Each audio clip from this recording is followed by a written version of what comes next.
tingnan nyo kasi effective July 1, ito naman ay magre-reflect. Parang hindi naman natin dagan ng kita ko. Sandali lang. Sige. Ito, dagdag pondo ng gobyerno to, Jim. Kasi lumaki yung tao di ba? Lumami ang populasyon, kailangan mas malaki ang resources ng gobyerno para sa serbisyong pang-publiko. Ay, tama din naman. Hindi naman pwedeng lumalaki ang bilang ng mga tao, yung kinikita ng gobyerno ay hindi naman dumadami. Kasi ngayon, sa totoo lang, kapos na kapos ang kita ng gobyerno. Kapos na kapos? Doon sa ating pangangailangan, lalo yung servisyo ng ating national budget. Siyempre, doon pa lang sa confidential funds, ubos na yan Alam mo? Di ba? Doon pa lang sa... Pagbili mo ng kung ano-ano mga... Sige, Ano na isipin nyo? Sige. Eto na. Ito na, parang nag-ibang timpla ko Eto na. Meron na pong 20% final withholding tax ang mga time deposit at peso bond sa mga bangko sa Pilipinas. Teka. Halimbawa, may deposito ako. Time deposit ito. Time deposit.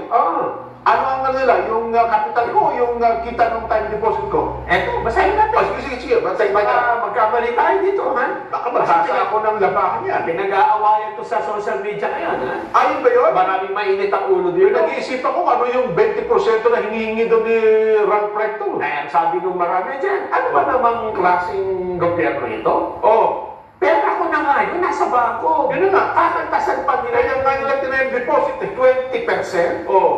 Eto po, ha? Kinumpirma po ng Security Bank at Union Bank na nagsimula na sila magpataw ng 20% na buwis sa lahat ng long-term time deposits and investments sa unang araw ng buwan, July 1. Okay. Sa ilalim na, ibig sabihin, Anong paliwanag din dyan? kung ang isang tao ay may nakalagak na 100,000 pesos sa bangko, Okay. at magkakaroon nito ng kita, interest, kasi time deposit na 6,000 sa isang taon, sa kasalukuyang 6% annual interest, yung kasi ang interest Okay. ang ibabawa sa'yo ay 20% nung 6,000, which is 1,200 pesos. Okay. Yun ang mababawa sa'yo. Ngayon sa bago, yun na yung dati, yun na yung bago. Ito na yung bago. Kasi dati,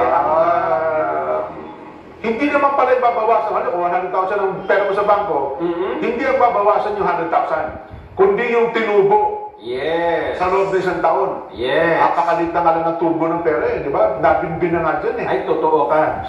Ganun ba ang tubo yan? Sa 100,000, 6,000 ba sa isang taon? Annual lang yan? Hindi, kanya-kanya nga ito Bangko, iba-iba, depende. Kaya nga. Sa time deposit, ito in-example lang nila. Merong 6%, meron na 1.5% Oo nga ba?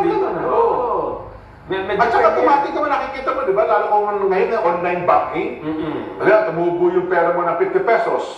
Makikita mo doon kung magkano nito ibinawas din Yes, So, ngayon, ang ibabawas na bati sa pahayag sa Tari Ralph Recto, 20% na. Dati ba magkano? Ang dati, hindi ko